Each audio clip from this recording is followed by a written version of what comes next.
How's it going, everybody? Welcome back to the 1894. I'm Darren. I've got LIVMCI here today for the preview of our first trip to Anfield this season. It's Liverpool. It's next. Let's get into it. Right, so last time we played Liverpool at Anfield, we thumped them 4-1. It was an absolute milling, but it's obviously going to be different this time. Fans back, their players are back, we're back. Luke, what you make of it? Yeah, as if the game that I don't know how to feel about it. I know we've won last year, so the kind of curse is gone, but I consider it more like this is the real test for us. Can we finally sort of get past the Anfield crowd and beat Liverpool? Liverpool are doing well this season. They haven't been perfect, but they've been really good. I mean, winning the games need to be winning. A draw of Chelsea, but again, it's Chelsea. I mean, we beat them 1-0 last weekend, but they're not a hard team. They're a hard team to beat anyway. So the fact that they're top of the league is obviously drew Brentford last week as well. So no matter what, it'll be difficult. I think we can get at them, especially with Trent. Well, apparently not playing, so we'll see how it goes. Yeah, no, I agree with you. I think they're very easily got at, but they can blow very hot and cold as well. Like we saw against Brentford, they got exposed. They were dreadful at the back. But then you never know, they'll come out and they'll be like the best defense in the world now. Next game, they're just like that. They're just that good of a team. You don't know if you're going to put one past them week in, week out. But that's not the main threat. The main threat is really going forward. I think Salah has 8 goals in 8 games, which is incredible. Unbelievable. He's unbelievable. He's the most underrated player in the Premier League, and I shit myself every week. Best player in the world right now for me is Mo Salah right now. Incredible. Yeah, maybe he has to be up there, doesn't he? But he's not the only one we have to worry about. We have Jota up front. Probably Jota up front, and then we have Mane on the left too. Again, dangerous. They're some of the most dangerous players in the Premiership. I think Mane scored last.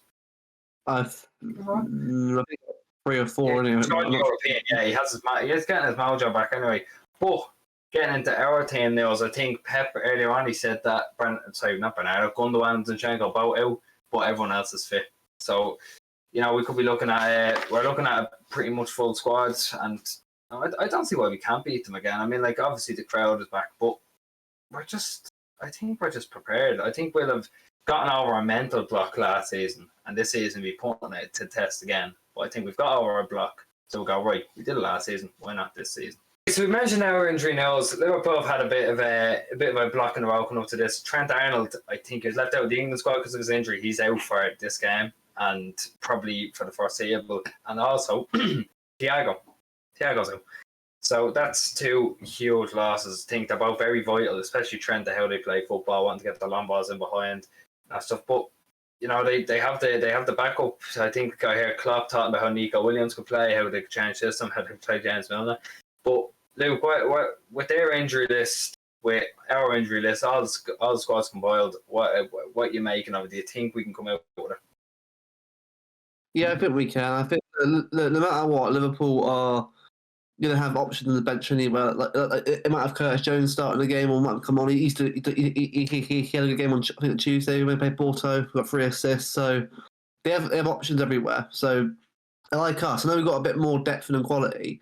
They're not far off us as well with their squad. They're done really well in terms of getting players in with actual quality. So it's going to be difficult no matter who they play, but especially when they're at home as well. So I think I think we'll have enough to beat them, but we need. I think. But like what happened with Tuesday for us against PSG, it's all about being clinical. We've got to take our opportunities when we get them, because the issue with us, a goal scorer, a striker, I'm not saying it'll score all the time, but in those positions in the box where we need him to be, cross it in, goal. So we need someone there, be it centre forward or any winger, to be in there to finish the chance off. Yeah, that's right. I think the clinicality was what we're really lacking against Paris. That would kind of suggest to me there's a chance of Torres starting. But as you'll see now in the next segment, we've gone for a false 9. So speaking about that, let's go on to the next segment. So like we said, we're getting into the predicted 11 now. So starting to go, we have Edison, we have Walker, Diaz, Laporte, and Joao Cancelo, who is up for City's Player of the Month. I think it's a good backline. I think Cancelo is going to be crucial to not only defending but chance creation. Going forward, everything will be dropping into the midfield to help Rodrigo. And look, I think it's the best defence we have at the minute. Luke, what you make of that? Yeah, agreed. Best defence we've got right now. I mean, I feel like people call them stones, but Laporte's been brilliant recently. I'm not counting that PSG game because PSG scored two good goals out of it. There's much we do about it, move on. But Laporte, Diaz have been brilliant together. They both deserve to be starting. at the back. I know Stones will get a chance at some point, but the back four's perfect. I mean, obviously you've got Walker dealing with Mane, who's obviously very quick. I've also got Cancelo against Salah, which I've got to see that because obviously with Cancelo's defensive capabilities, I don't think he's awful. He has got better at it recently, but it's going to be a real test for him to see how he does against Salah, because Salah's directness going forward is something that is very dangerous and one of the most hardest. I mean, he's one of the hardest players to stop in the world at the moment. So it'll be interesting to see how he can cope with them and what if Laporte comes over to help him out with that situation. But other than that, it's a good defence, and yeah, I agree with it. I think Cancelo, the couple of games played against Liverpool, he pocketed Salah in the first game. I remember last season the one De Bruyne missed penalty. Cancelo was unbelievable that game. He completely shut Salah out. The only reason Salah scored is because he scored a penalty. And likewise in Anfield, I'm not actually sure if Cancelo played that game, but either way, the only sniff Salah got was a penalty. And so getting into midfield, we have Rodri, who's going against probably one of the best. He's probably going against the best centre defensive midfielder in the league in Fabinho. But Rodri, I think he's on a good run of form. He's been, I think, the last couple of games, especially in Paris. We looked at him for the review for Paris, and we were going to give him a 9. In the 2-0 loss, we're going to give him a 9. He's been brilliant lately, and it's just come back to bite me in the arse because I've been saying all sorts about him. But not only Rodri, we have found me up Bernardo in the midfield as well. Look, you know yourself, looking at the false 9 formation, it's going to go between it. Hopefully he plays the false 9. I don't know. We're not 100% sure here. But what do you make of the midfield? Yeah, I agree with that. I mean, I think Bernardo is crucial for this game. Very crucial, because Liverpool midfield is a bit like our midfield. Like, a very and obviously not saying they're free flowing, but especially when it comes to positioning from each box, it's going to be very good at sort of defending to attacking quickly. So we need Bernardo to run around and deal with players like Henderson and all that, who are going to be running forward to try and get the balls to Jota, Salah. I mean, whoever plays in front of Liverpool, it's important we have someone with that kind of energy and stamina to deal with that. Foden, I don't know why he didn't play on Tuesday. I think he should have played because we missed him, and I feel like players like De Bruyne and Grealish play better with him in the team because it flows really well because them three have a good chemistry and it works, and I feel like that's what we need to see at midfield. And also Rodri, yeah, brilliant. I know someone that they really hated on him. I was critical of Rodri last year, but he's impressed me. Honestly, I'm so happy he's doing well. So we finally got that replacement for Dino, which we needed desperately. And so at least we now know that we can actually rely on him now in big games, which is important. So midfield, yeah, I agree with that completely. I think it's just one of those heavy ball retention midfields, especially with Bernardo. Like you said, he's going to be crucial. He was crucial in the time we beat them to win the league. He was amazing that game. But going into the forward line now, it's a trio up top. It's Grealish, Jesus, and De Bruyne, and fingers crossed he does go with this, because if not, then we could be in a deep pit shit here, because we watched Sterling against Paris. It was one of the worst individual performances I've ever seen him put in. He's sloppy, he gave away the ball for the first goal, just poor all around. And look, we know Liverpool's not Sterling's game. It isn't, because he always goes there, he'll get booed, it'll get into his head, and it's not going to happen for him. Look, that's how it goes. Look, it probably happened for most players going there. Like Mahrez going back to Leicester. It'll happen. I don't think, at this moment in time, I don't think he has a head for it. I don't think he should play.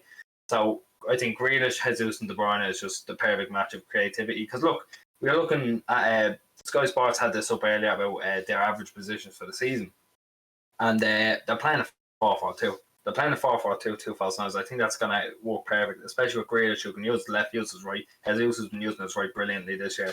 I just think it's the best possible thing we can go for. And look, if we end up starting Mahrez, that's fair enough. If we end up starting Sterling, I don't want to see that. If we end up starting Torres, I don't want to see that. But it's just, we need to have the ball retention. We need to outnumber them in midfield because of the amount they have because the amount of energy, they have in midfield with Henderson, probably Kate and Fabinho, who again I can't say more about him. He's absolutely superb. There's only one way we can stop it, it's by overloading that midfield. And look, that's the only way we can do it. So before we wrap it up, Luke, what you make of it?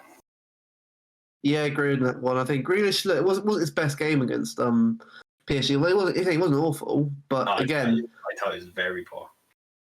Yeah, I know, but the thing, I don't really judge him on that because bear in mind, this is his first season in the Champions League football. I mean, he grew the first game. PSG wasn't his best game, but I want to sort of see him keep developing this team. He's going to have bad games every now and again.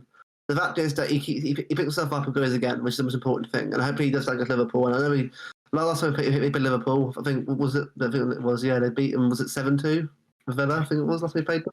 Yeah, 3 goals to us. 2 goals. Hopefully. Yeah. So look, I don't doubt him. He's been brilliant so far. Yeah, I'm happy he's doing well. He's doing well. So hopefully he can keep it going. Yeah, Jesus on the right has to be. I love Riyad. I hope if he does start, I'll be happy no matter what because he's still hasn't played a lot this season. But when he has come on, he has scored goals off the bench or in the cup game. So he's still got scoring goals this year, Mahrez. So I'm no doubt with that. I just said about Raheem Sterling. I want him to do well. I want him to succeed. Like I don't want him to leave. I want him to do well and push himself to get goals again. If he does, sign a new contract. But he needs to get himself, focused mentally on that role and just keep that idea of the contract out of the way and just focus on the football.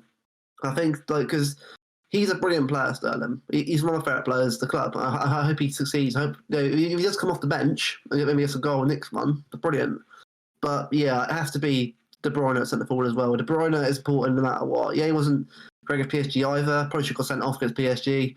But we're always better with De Bruyne in that team, no matter what. It might not be his best game, but having someone of his ability to bring that ball into the box is important against something like Liverpool. So I think, De Bruyne, Grealish, Jesus, Pepper front three. Agree with that completely.